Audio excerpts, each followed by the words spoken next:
I'd like to share an anecdote. I'm going to rewind to 1994 when I was an undergrad, second undergrad, coming back, not knowing what I wanted to do. And I'm sitting in a literature class, and Alex Wetlaufer, yes, she's still with us. She was my professor. She chose a work by Léopold Sédar Senghor. She chose Femme Noire. And at the moment when I read this poem, it was a pivotal moment for me professionally, personally. And here I am. I studied French literature thanks to that woman, and I always thank her for it. So before explaining how these videos came about, I would like to give a bit of background specifically on our 320 courses and the why this project came about. So I've taught at this level for 18 years, so have seen the course evolve like most people who have started teaching in the 2000s when it was all about the intense grammar proficiency focus. I remember perfectly when I taught 320 for the first time. I was pregnant with my child, and nobody forgets when they taught 320 in the early 2000s. It was an intense grammar class. It was awful. Then thanks to Carl Blythe, who adopted our current textbook, that we're saying goodbye to next year, we began discussing these controversial topics, opening up the conversation for social justice conversations. And Melissa Skidmore and I, and she's over there, in 2011, we created Les Conversations Mises à Jour, which are housed in Coral. And Valentin followed the same model of these courses, of these videos, where you have two French speakers, but we needed new content to reflect our current political and social climate. The goal was to move away from the usual binary dichotomies, like the chapter on feminism, on equality of the sexes, for example, and introduce more inclusive topics like a discussion of non-binary pronouns in French. And the title is still TBD, but Coral's going to house, maybe they'll be called Les Discussions Polémiques. Again, there's an emphasis on inclusivity and social justice topics. And why social justice topics? Well, it's what our students want to talk about. Line. These topics, our students are super passionate about these topics, and if given the right tools, they can have a great conversation. And at the end of each chapter, they are surprised they did it. I had a student actually this week, was very disappointed because I had gotten rid of the last debate, and I was trying to be nice because, you know, COVID and stress, and give them an individual presentation just for their oral exam. She was like, no, I love these debates. This is where the pinnacle of the chapter. I have all this vocab. I'm able to have these really, really complex conversations, and the topics they're very passionate about. But bottom line, it's also our responsibility as educators. And really that is my focus in my small talk today, how to have a social justice approach in our classrooms. And in her book, Language, Culture, and Teaching, Sonia Nieto defines social justice as a philosophy, an approach, and actions that embody treating all people with fairness, respect, dignity, and generosity. And I underline all people on this slide because to me, that is a crucial aspect of this definition. So really social justice and inclusivity go hand in hand. With some of the new videos, we were able to be more inclusive. And just like in my 1994 anecdote, these are small gems that give, for example, a transgender student a nod that we see them and that they matter. A student actually stopped me, and I'm going to try not to get all teary-eyed. Yesterday, they just stopped and looked at me and said, I just want to thank you for everything. I just want to thank you. And we just kind of looked at each other. I was like, okay, I know what you mean. You know what I mean? So it matters. It is important. It makes a difference. The 4 components of social justice education defined by Sonia, number 2 and 3 are the ones that really keep our students coming back to the classroom. It provides them the resources that they need to learn to their full potential, and it draws on their talents and strengths. which in my opinion is their uniqueness, whatever it is they're bringing, their special, their specialness, that's a word, that students bring to their education. And 1 and 4, those are the big picture items. Those are the big picture components of true social change. So social justice education challenges, confronts, and disrupts misconceptions, untruths, and stereotypes that lead to structural inequality and discrimination. It creates a learning environment that promotes critical thinking. And I'll get to the nitty-gritty of the critical thinking in a bit. And also it's an agency for social change. So the idea is that whatever we do in the classroom, it's going to have a sort of butterfly effect, just like in 1994 it had for me. I'm hoping to be doing it for my students, and so on and so on. What we're trying to do is to create dialogical classrooms. And like I said, this isn't new. We've been doing it in 320 and 322 for about 10 years. In his book, 2005, Terry Osborne, in his book, Teaching World Languages for Social Justice, criticizes the language teaching approach of positivism and believes we are dealing with a bankrupt curriculum. Positivism, I actually had to look it up because, you know, my excuse is always, I'm from El Salvador. It's a philosophical system that holds that every rationally justifiable assertion can be scientifically verified or is capable of logical or mathematical proof. So this whole rational proof and somebody's got to be right. In essence, the most significant damage, says Osborne, done by positivism to the language teaching and learning experience may lie in its failure to understand the complexity of humanness. And that humanness is, again, I'm going to go back to my 1994 anecdote. It is a moment of connection. He goes on to conclude that language education's marriage to positivism has, quote, largely failed to incorporate matters of spirit into our parameters of discussion, end quote. So teaching world languages for social justice strives to take into account the whole of humanness. And Osborne goes so far as to claim that, quote, until critical understanding of education begins to entertain the possibility that humans possess and express this spiritual nature, they will continue to find the advancement of knowledge and their causes blunted, end of quote. So teaching world languages for social justice is not about fixed hypothetical reality to which we wish to journey. It is about transforming our existing reality. And thus, Osborne again concludes, it is not linear, but recursive, and it demands a dialectical stance. So this dialectical stance, I will also come back to at the end when I talk about the dialectical, the Dissertation dialectique that our students have to write, and how important that is to our upper division 320s and 322 courses. Osborne goes on to conclude that teaching for social justice is teaching that arouses students, engages them in a quest to identify obstacles to their full humanity, to their freedom, and then to drive to move against these obstacles. And so the fundamental message per Osborne of the teacher for social justice is, you can change the world, end of quote. And at the University of Texas, our motto is, what starts here changes the world. And if we don't practice what we preach in our classrooms, then what are we doing? So the importance of conflict, however, is inevitable in this process. This teaching approach will lead to conflict, both internal and external, to the teacher and the student. And again, I'm going to quote Osborne here.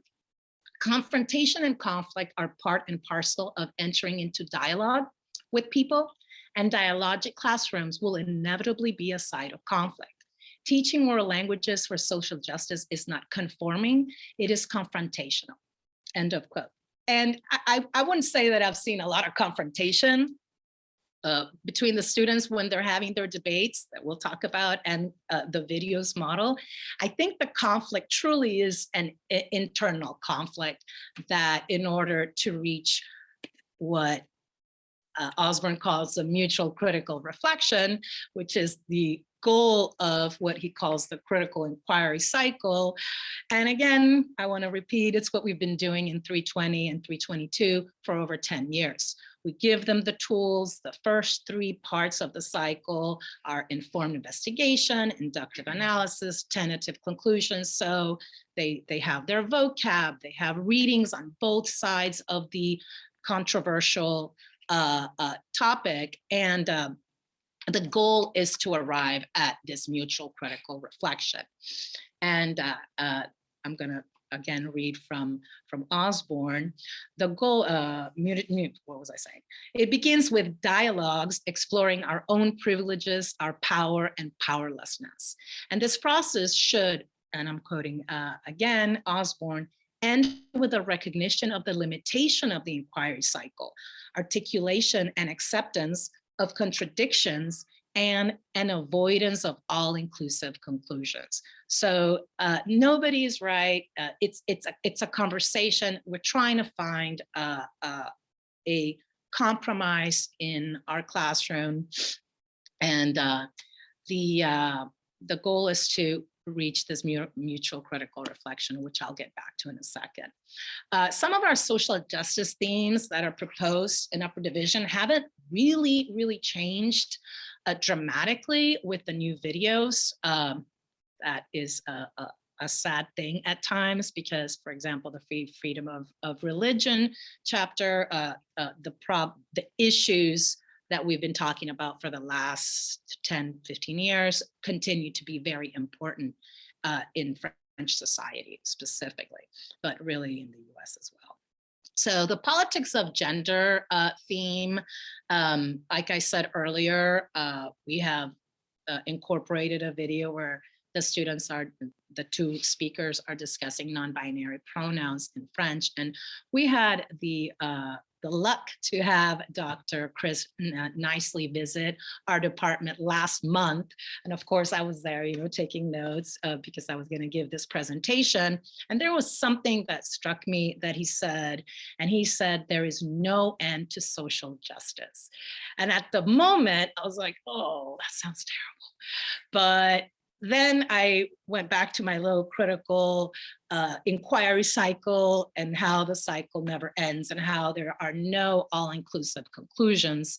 So I'm going to read that quote in a different way, in a more positive light, that the work is never done. You're always questioning. And Dr. Nicely in his presentation showed us how small changes in our classroom can not only create an open and inclusive environment, but also question why language is what it is and who benefits from this normativity.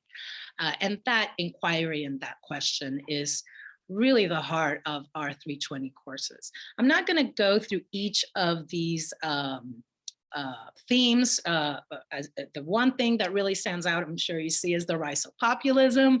That one made an appearance in a few of the conversations that Valentin recorded.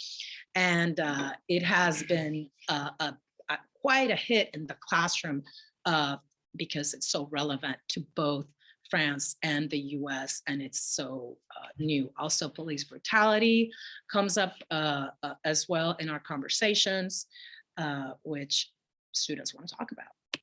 So before Valentin talks about the videos themselves, I want to go back to the dialectical stance that we take in our classes. And with the Dissertation Dialectique, which is a paper, I don't know if other European countries write it. I know students write these papers in France, and obviously in French. And I pitch it to my students as a cultural experience, because it is what students in France do. But it is a cultural shock at first, because they're used to writing a thesis, defending their thesis, being right, and done. And I was thinking, going back to my own dissertation, and we call it defending, right? I'm going to defend my dissertation because I want to show that I am right and I have proof.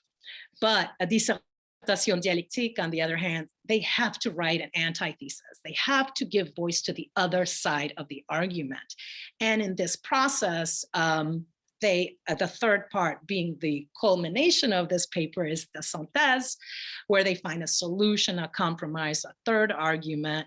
And in my opinion, it is there that the mutual critical reflection happens from the inquiry cycle. So that's the written part. With each paper, they have to do what used to be called a debate, that is their oral exams. I say used to be called debates because Valentin opened my eyes to the fact that I've been calling them debates for 10 years, and I'm trying to not have all-inclusive solutions and somebody wins and be that binary. And we'll have to change that assignment. And it's hard to change old habits. Been saying that for 15 years, but now I think they'll be called something like discussion or something. But we had never had a particular videos that modeled what we wanted them to do. And Valentin's going to tell you more in detail how he came up with the videos and more specifics about the videos. So thank you. Now I'm going to give it to Valentin. I'm going to step in. Yeah. And I think I'll be standing. Let's see. Hello again. So I am Valentin. And thank you all for being here virtually and in person. All right. So in the spirit of this dissertation, of this dialectique, I'll be offering the counterpoint, the potential downside to debating. What do we mean by debating or discussing? To zoom out and be meta for just a second.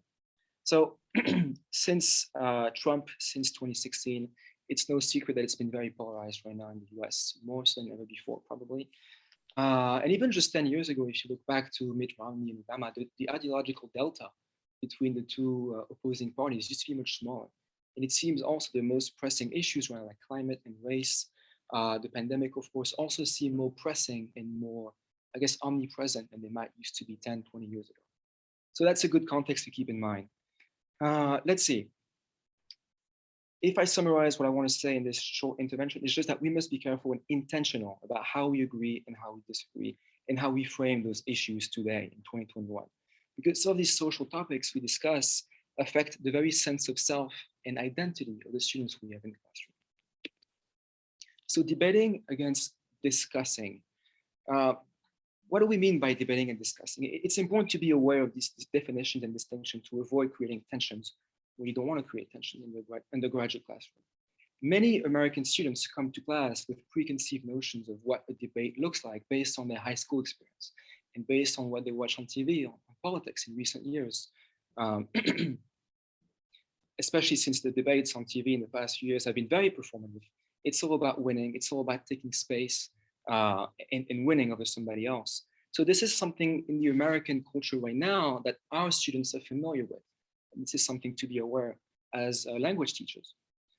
We see, for example, that the goal of a debate is to win. That's the essence, right? As opposed to learning, which is the goal of a discussion. Debates look for weakness in arguments. Discussions look to get a common ground, get a common knowledge, assume good intentions. Silence also, the flow, the openness. You can see on the right side of your screen, if you're able to read, that there is openness to changing side with discussion. In a debate, traditionally in the American culture right now, you're not supposed to be changing side. You're supposed to be identifying mistakes in your opponent and try to capitalize on those mistakes. It's very American. It's very 2021. The flows, we want the flow to be fluid. We want the pace for our students to be able to not just cut each other off, but be able to build together and learn from each other. So this is the semantics right now that if you agree with, we can start as a starting point. And of course, there is a space for both. There is a space for debates and there is a space for discussions inside the classroom. I don't want to abolish these debates. They're very important, very rich. And we're making the case right now that we have to reframe them from a French perspective, not just this American perspective right now. What's different today compared to 10 or 20 years ago is that also our students expect a certain level of safety and safe spaces that didn't quite used to be framed the same way back in the day, 10, 20, 30 years ago. So this idea of safety, of safe space, I think is connected with the idea of discussions. Safe space often imply that students have a right to not participate, that they must receive warnings, trigger warnings before being exposed to content they don't want to be exposed to. So this level of safety inside the classroom has been defined as early as 2005 as an environment in which students are willing and able to participate and honestly struggle with challenging issues. A bit later in 2013, Arao and Clements added that a learning environment, that's the definition of a safe space, a learning environment that allows students to engage with one another over controversial issues with honesty, sensitivity, and respect. And this is great. This was before Trump, but already we saw those tendencies that Arao and Clements identified the problem that safe spaces can sometimes be conflated with a comfort zone. The solution they envisaged was to revise our language, to shift away from the concept of safety and emphasize the need, the importance of bravery inside of the classroom. They noticed that by framing a discussion as being part of a safe space paradigm, it often discouraged participation, both from white students to students of color, especially with issues of race. So instead, they wanted to emphasize the importance of being courageous inside of the classroom conversation and discussion when it comes to social justice issues, encouraging students to take risks, to be bold. So, and anyway, safety is oftentimes an illusion for people of color, for example. There is no absolute safety outside the classroom, so it's something to keep in mind too. Instead of defining brave spaces when they conduct their workshops, that is still Arao and Clements, the authors let the participants associate and brainstorm before each debate, what do they mean by safe and brave spaces? How can they construct their own boundaries, their own narratives of what it means for them to be courageous in a context like this? And this is something we can learn from, I think, going forward for those debates and those discussions in the classroom we want to be a part of. So the implications for the video we created. The goal of those videos was to really model debates and discussions for students in upper division language classes. And the point I want to make here is that we also need to be aware of this political landscape when we ask graduate students in our department to model and be part of those videos that will end up on the internet.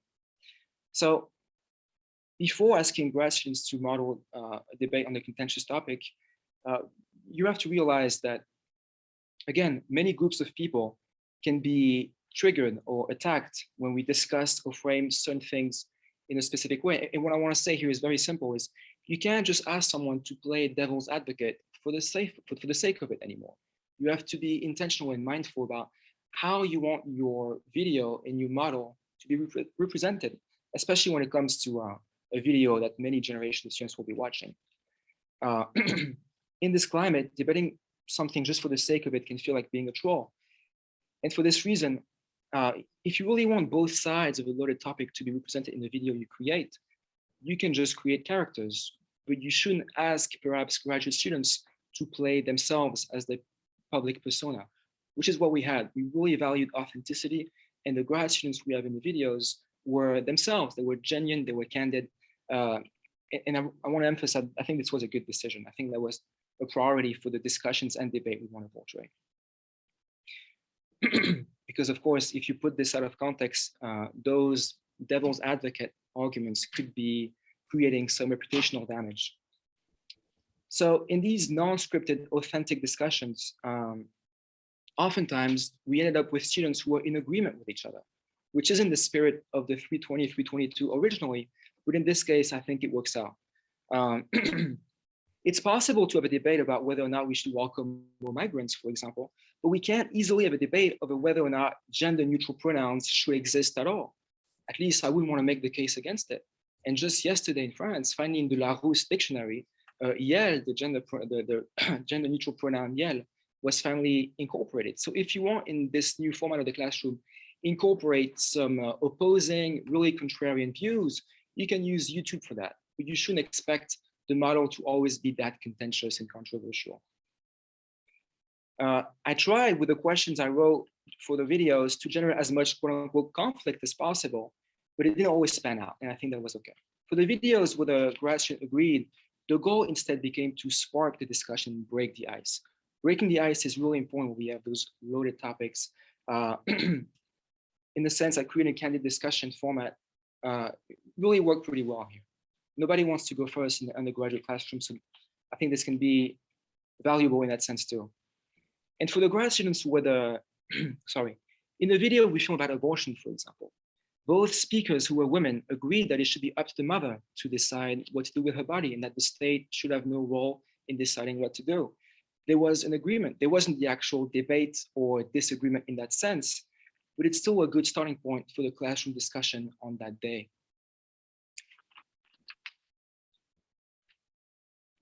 An important takeaway that you can take from this is that while some topics are controversial in a Texas undergraduate classroom, when you transpose these topics to a French and Francophone context with native speakers from abroad modeling those videos, you just don't get the same disagreements. That's a cultural aspect also we can teach and expose our students to. That's also interesting why some debates and topics will be contentious in one space and agreeable and not so polemical in a different space. One example of a video I'll be showing you in a minute that was really creating fruitful debates and a bit of a polemic was about French laïcité, about French secularism, which you may know or may not know. We can define laïcité as freedom from religion in a French style, not just freedom of religion. And it's an interesting example because we have almost the opposite issue that I was just describing previously with the abortion debate. That this is a topic that French people debate vehemently, really strongly with strong opposing opinions, whereas most American undergrads may not see the issue or the actual disagreement here. They may just agree that laïcité or secularism should never be as restrictive as it is in the French space right now, and they may not see the French argument as easily. So this kind of video is really valuable, and that's where those videos really shined and became useful for them, I think. So let's see. As I show you this video, this example of the laïcité debate and discussion, you can also notice the body language, the form and the content of what is going on screen. I will be showing you maybe just a minute or so.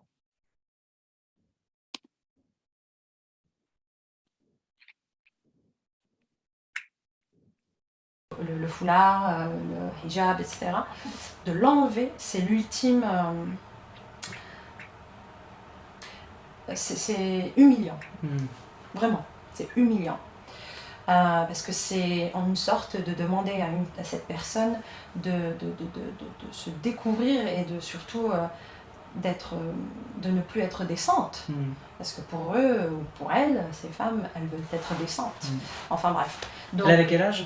Elle avait 13 ans, 13 ou 14. Parce que pour moi, la question de l'âge est cruciale. Parce que c'est vrai qu'en France, à l'heure actuelle, on va pas tourner autour du pot. La grande question, c'est le voile. Oui, non, je me doute. Et c'est vrai que moi, par exemple, comme ça, si tu me demandes mon avis comme ça, je te dirais qu'à 13 ans, je trouve normal qu'on lui demande d'enlever son voile. Oui, bah pas moi. Non, mais ça, parce que pour moi, à 13 ans, je me pose la question, est-ce que cette fille a décidé de porter ce voile? Souvent, à 13 ans, je ne sais pas si les jeunes filles, par exemple... Je vais te donner un exemple. Oui. Quand j'étais jeune, je suis passée par une phase de goth. So here we have Kevin and Lamia discussing this French secularism in middle schools and high school. And Lamia is arguing in French that it should be up to those young women to choose for themselves whether or not they want to be able and to wear the hijab inside of the school.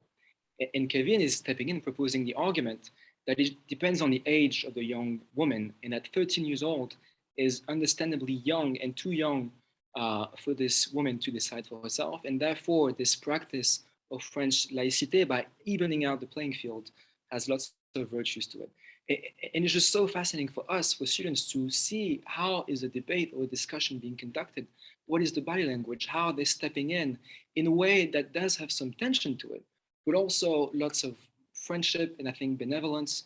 And it's not the same as the American style of debate.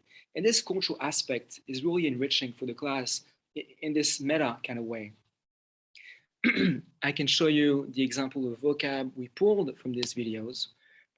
Every time, it wasn't about just creating a list of words or technical words. It was really trying to help students get a sense of what are the expressions or idioms or ways of phrasing things that are going to be useful for me in those debates and discussions. So many times you have to expect and you have to understand, you have to get a sense for what students may know and may not know, and try to walk them with these vocab lists in terms of what is going to be useful for them.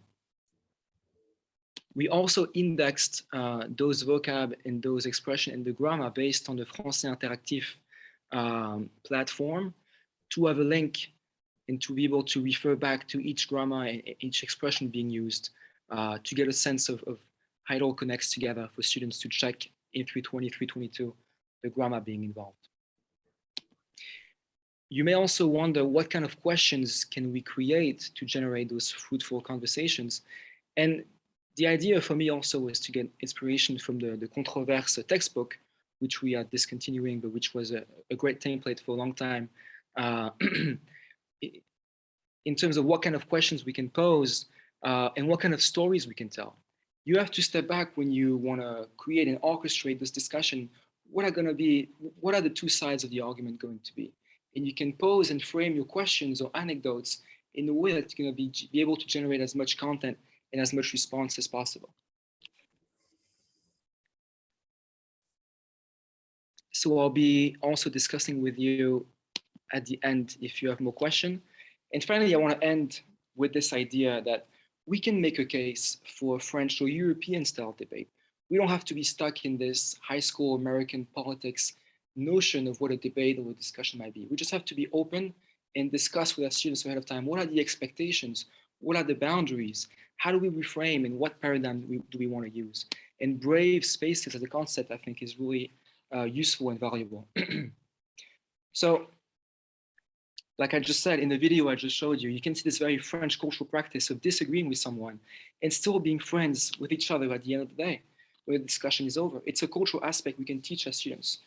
We debate with intensity without personal attacks. And this is something also to be aware of, that our students, whether they're from the US or maybe international students from Asia, are probably not familiar with how we conduct debates and how can we use those formats to have the best discussions possible in 320, 322.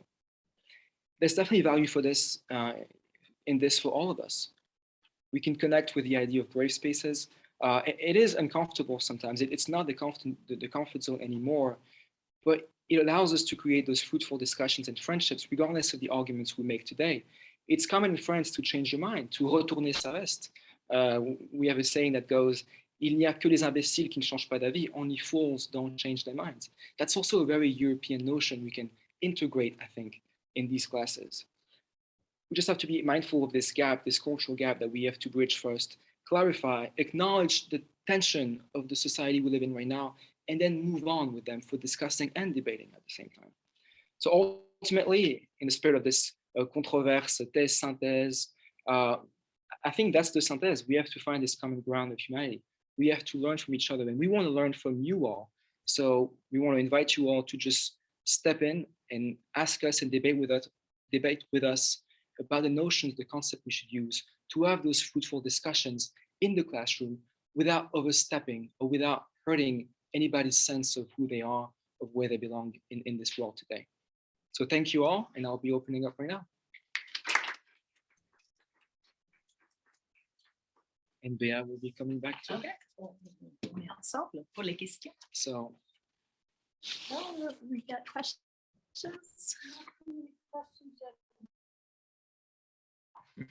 I mean, it looks like they're arguing. They're thinking about it. Let's see. Norbert, we kidding. Eric Zemmour is a good one. Oh my gosh, in what context? Populisme. Oui. He's my go-to bad guy. Oh, whenever. Il est toujours prêt à dire n'importe quoi. Yeah, whenever Valentin said that it's better just to find something on YouTube instead of making a graduate student have to play devil's advocate. There's plenty of material out there. I'm rethinking the whole debate in itself. I mean, I feel like in the assignment, they may just. You know, Béa, we used to call them discussions au début. I don't remember that. Oh yeah. Not for conversation mise à jour, but in like, I want to say 05, 06. Oh, okay. It's been a while. Yeah, I think the assignment really should be give your opinion and try to think of what the other side might say or something. Yeah, Tracy. If you have a question, Yes. That, There's a question. in the forget what it was called, but the whole cycle of critical Wait. thinking. And part of it that was talking about, but was that it does lead to conflict, inner conflict or outer conflict, and that you've seen that. And I was wondering, how do you help students navigate that in a second language in the classroom? Because there's a number of layers there. Yeah. Also repeat that question, just so the Zoom people can hear. Tracy's asking, how do we navigate? How do you help students navigate conflict? How do we help students navigate conflict to try to get to that neutral reflection point? I always put myself in their shoes and acknowledge that I struggle with some of the same inner conflicts with regards to whatever we're talking about. I don't know. I'm thinking, I'm trying to think of a I question. was in a workshop for like embracing discomfort in the classroom. And they talked about, ways you can set up the classroom, how you can agree on like more or less community guidelines for how you talk about things when you hit something that is a tough topic or controversial. But a lot of those things are things that I wouldn't necessarily do in French. Like a lot of it is, I don't know, like using a lot of I statements instead of like blaming somebody else in English, but it's not necessarily something I would do in French. Is there any kind of, I don't know, tips or expressions that you use to try to help them out and help them move through that? Or have you guys thought about that? Point of view. Yeah, there's vocabulary lists that we give them. at the Yeah, I beginning. think we prep them Expression. so much Yeah. before they Most of the get work. to the actual conversation Yeah. that I haven't really seen them. This is the first time that a video with regards to abortion has come up. So I haven't played that yet. Also, there were so many videos that we chose, like the top 5 for a particular, and the rest were available to the students to surf on their own. So I feel like we prep them so much with the vocab, the activities, the questions on both sides, that I feel like by the time they get to the point that they have to write the paper or have the debate, they're very comfortable with it. Yeah, I do feel that. I can't see. Can you see the questions in the chat? We're gonna get to the chat. Tu peux l'agrandir si tu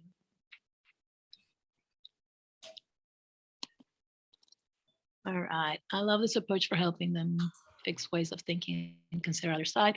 Will you be updating this video over the years with new topics as the world evolves? That is the goal, and it's the never ending, right? As I said, social justice has no end. So Applying yes. For another grant from. Yeah, Like I'll be this. knocking at the TLC's door to create some, but I feel like I feel like the ones Valentin really tackled the latest. I mean, he had the video on non-binary pronouns before it was in the dictionary. So It's pretty late. Yeah. in the dictionary. yeah. Hello. And then Sydney, how will you manage students' use of inappropriate language? Oh, that's a really good question. I have never encountered that. Oof. I think that from the get-go, you set up a respectful classroom, and in my 25 years, I don't think anybody has said a bad word or an offensive position. I know that other instructors have had students with very different opinions, specifically right now, this semester, specifically with regards to, and I'm not wearing my mask because I'm over here, but I was wearing my mask earlier, with regards to vaccines and masks. And that isn't the new topic. Right? Does that come? I think that comes up in the video. Yes. in Yes. a small video. Yeah. Yeah. There's a video about Just about freedoms, vaccines, yeah. about freedom, the different freedoms and the Mhm. limitations of freedoms, Yeah. the freedom of speech, freedom of religion. So that gets touched upon, and so that has been a contentious moment for this particular instructor. she's shared that with me about a particular student who has a different view than the rest of the class. But I visited that classroom, and it seems like they've really managed to agree to disagree. They also flip a coin, right? Do they always flip a coin for those debates? For the debate, yes. Yeah, we're not doing that. I don't think we're going to be doing that. I don't think we're going to be doing that. I mean, you can. But... Yes, there's a question over here. So in the context of like pedagogy, No, honey. We can repeat afterwards. Yeah. Can you go ahead? In the context of form pedagogy and the idea of students coming in with their own personal comments, personal topics that might be, how do you address like I guess whether students want to or feel comfortable, like there's an option for students to say, well, this topic is particularly personal.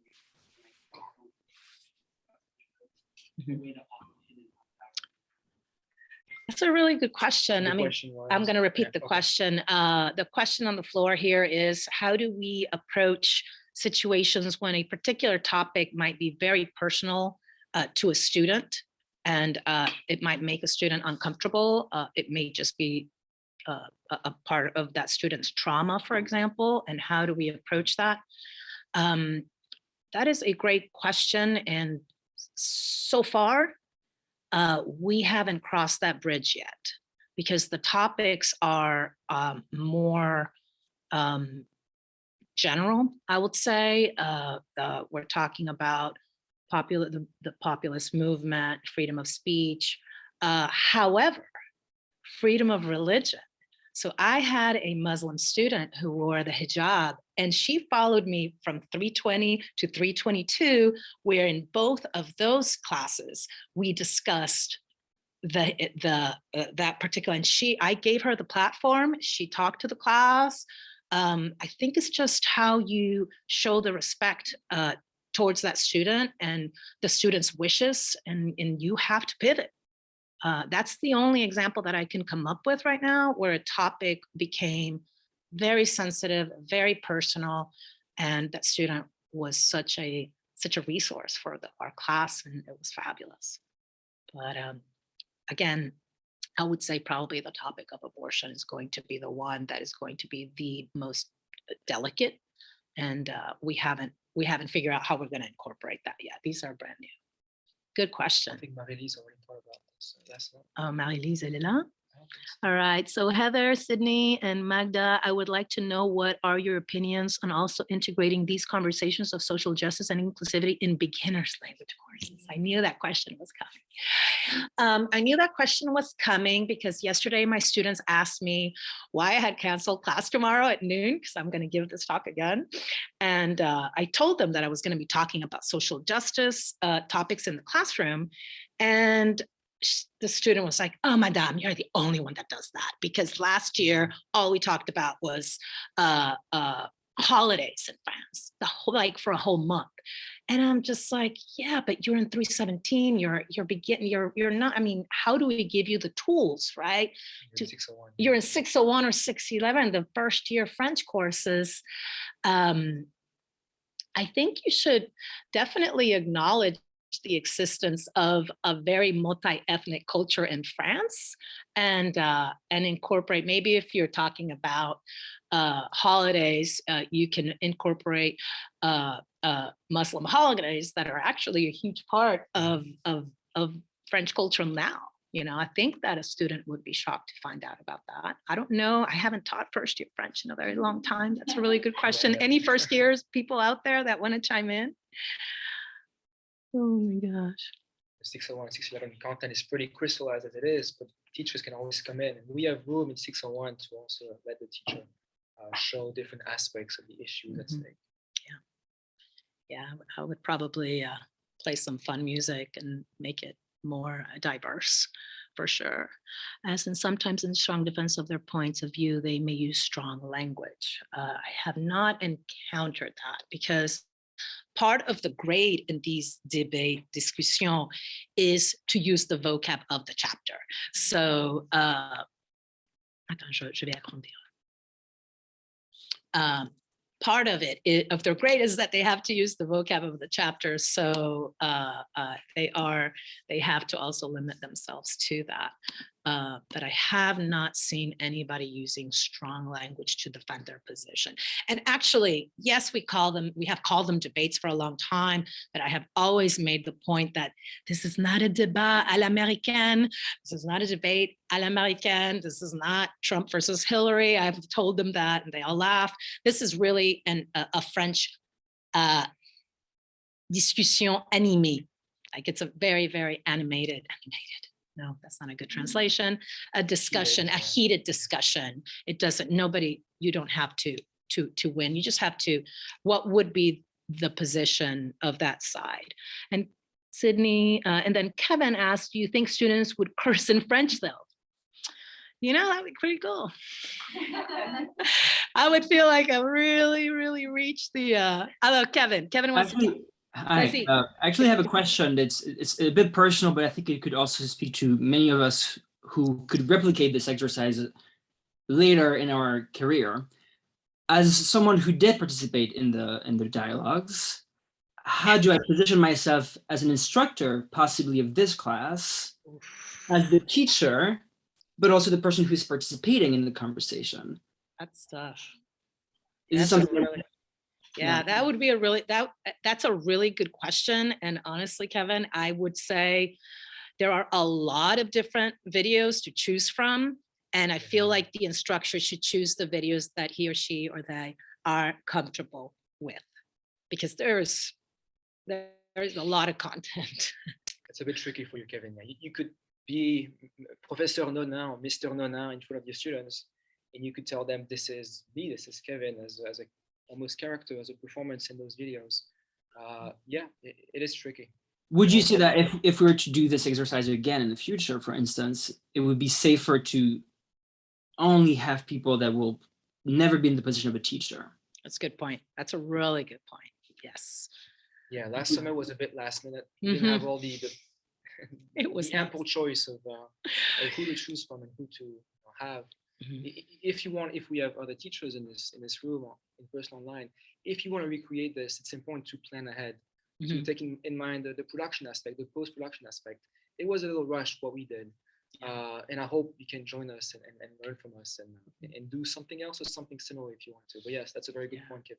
Yeah, because the Kevin videos are, I would say, the best, and those are the ones that I use the most. So you definitely brought a different point of view and opened up a really wide discussion. It was really wonderful. Heather Pelletier, I've been using these in class. The students have been very open to whatever perspectives the speakers presented. Yeah, because it's done in such a respectful way. Students, that is what we're trying to accomplish, right? We're trying to accomplish how do we have these conversations that they want to be having in English, but how do we do it respectfully, and they can see it modeled in these videos. But again, we don't flip a coin like they do in the undergraduate classroom. Not anymore. Yeah, but there was some value too to just picking a side and arguing for the sake. We could do that too. It's just it's difficult to accommodate that being authentic at the same time. Yeah, we really wanted it to be an authentic conversation, not a rehearsed, scripted one. So, anyone else? Did I miss anybody on the chat? I'm a little blind. Well, I think we got everybody. Well, oh, there's a big one coming. Okay, I teach in an HBCU, and in my beginner classes, I show interviews where, for example, the word Negro is used. These are people in defense. There are people in defense and others who say it has racist underpinnings. So I let my students first write 5 sentences using adjectives starting with me gusta or no me gusta, por qué, es mala, no es bueno, no es palabra mala. I want to ask for strategies to push them to conversation at this beginning level. So I have a really great example for you, but it is definitely following more of a French example, but it is in English. It was a podcast about the use of the N-word in French and how this has evolved, the word noir versus black, and it is discussed in English. So I would definitely suggest any sort of podcast or video in English for something like that. Because I did use that particular podcast this semester. Yes, that NPR podcast was so great. It's called We Don't Say That. Is Dylan gave it to you, no? Is it? No? No, it was one of my students from 322, and Dylan was in that class. Dylan was my student. It's a great podcast. I recommend it also. It's really good. It's so amazing. It says We Don't Say That. It's the title. It's an NPR, and it is in English, but it really opens up a conversation about these words, and obviously in Spanish, I could go on and on about the word negra. So very personal to me. Anything else? Well, I really thank you guys for coming out at 4 o'clock on a Thursday. Thank you so much. Appreciate it. Ciao. Merci. Happy holidays. Happy holidays. You're taking A off. little early. Yeah.